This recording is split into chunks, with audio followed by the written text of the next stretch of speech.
So it's just been announced that Django Unchained and Zorro are both officially getting a sequel in an unexpected crossover film from the mind of Quentin Tarantino. So let's take a closer look at everything we know so far about the movie. So for anyone confused as to what Django and Zorro have in common, the answer is very little. One is a former slave turned bounty hunter from Quentin Tarantino's 2012 western Django Unchained, while the other is a swashbuckling vigilante who's appeared in multiple movies stretching all the way back to 1920. But in 2014, Quentin Tarantino had the novel idea of combining the two in a graphic novel series called Django/Zorro. And the series effectively acted as a spiritual sequel to Django Unchained, making it a must-read for fans of the movie who wanted to know what happened next after the film's explosive finale. So the story takes place several years after the film, and follows Django still operating as a bounty hunter. But he's largely been forced to operate in the Western territories due to the notoriety he gained following the bloody events at Candyland. Despite this, Django has successfully settled down near Chicago with his wife Broomhilda, and sends home money while traveling across the frontier in pursuit of dangerous fugitives. And it's during one of these jobs that Django has a chance encounter with Zorro,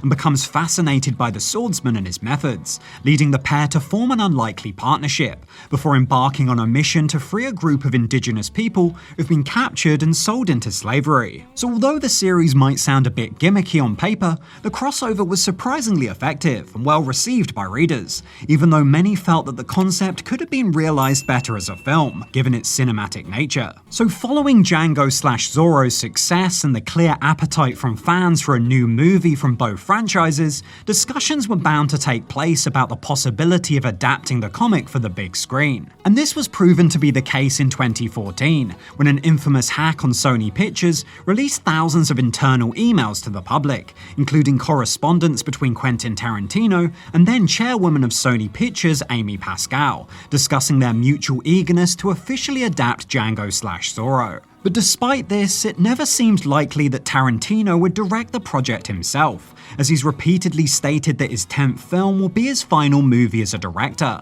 and given his general lack of interest in making sequels, a Django and Zorro crossover probably wasn't what he had in mind for his last movie. As such, Tarantino decided not to direct, and instead just co-write the script for the film with the Emmy Award-winning writer Jarrod Carmichael. But Tarantino was so serious about the project that he even convinced Antonio Banderas to reprise his role as Zorro, alongside Jamie Foxx, who was also keen on returning as Django. But although everything seemed to be coming together behind the scenes, progress on the film ultimately came to a halt due to the pandemic, until Carmichael confirmed that the film had been cancelled, despite the script already being completed. So it seemed that the crossover was officially dead, or at least until April 2026, when it was unexpectedly announced that Sony Pictures had revived Django/Zorro, placing the adaptation back in active development. But surprisingly, this new adaptation will be totally separate to the one Tarantino and Carmichael were developing, and will instead be written by the Academy Award-winning screenwriter Brian Helgeland,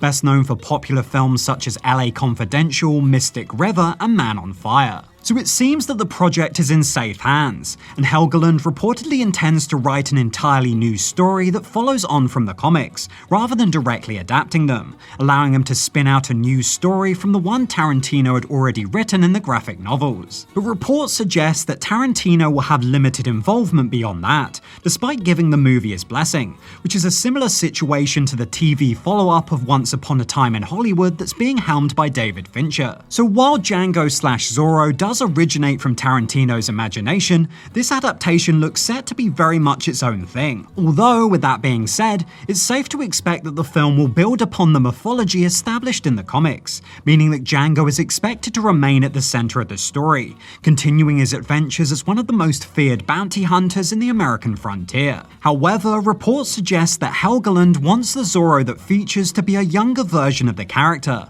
possibly as a means of relaunching the Zorro franchise, and introducing the character to a whole new generation. But unfortunately, if this is true, it's very unlikely that the 65-year-old Antonio Banderas will return as Zorro, as much as fans would love to see it. And although there is as of yet no confirmation as to whether Jamie Foxx will reprise his role as Django, it does seem a lot more likely, given the nature of the story and the fact that the actor has already expressed an interest in returning. But as it stands, that's all we know so far about Django/Zorro, but I'll be sure to keep you posted of any new updates. So let me know in the comments, what are your thoughts on this strange crossover? And if you're wondering what other westerns are heading our way soon, you might want to check out this video right here.